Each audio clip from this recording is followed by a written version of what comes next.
Cricket superstar Shakib Al Hasan, যাকে নিয়ে সমালোচনা যেন শেষই হয় না। একের পর এক কাণ্ডে নিজেকে জড়ানো, এক কথায় তার কাছে পান্তা ভাত। মুহূর্তেই যে নিজের মেজাজ হারায়, কত যে কাণ্ড করে বসে তা সবারই জানা। আর ডিগবাজের কিং খ্যাত জায়েদ খান, তার কথাই বা কি বলবো। নিজেকে আলোচনায় না রাখলে যেন তার খাবার হজমই হয় না, শুধু উৎপেতে থাকে কিভাবে কোন বিষয়ে নিজেকে আলোচনায় রাখা যায়। আলোর পথে নতুন দিশা।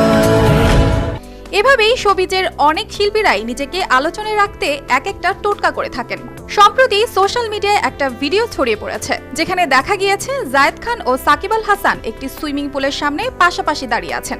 এর মধ্যে সাকিব তার হাতে থাকা মোবাইল ফোনটি পানিতে ছুঁড়ে ফেলে দেন এবং হেঁটে এগিয়ে যান। এ সময় জায়েদ খান অনেকটা হতভম্ব হয়ে দাঁড়িয়ে থাকেন। ধারণা করা হচ্ছে সাকিবের ছুঁড়ে ফেলা মোবাইলটি জায়েদ খানের। জানা গেছে তারা দুইজনেই ওই সুইমিং পুলের পাশে ছিলেন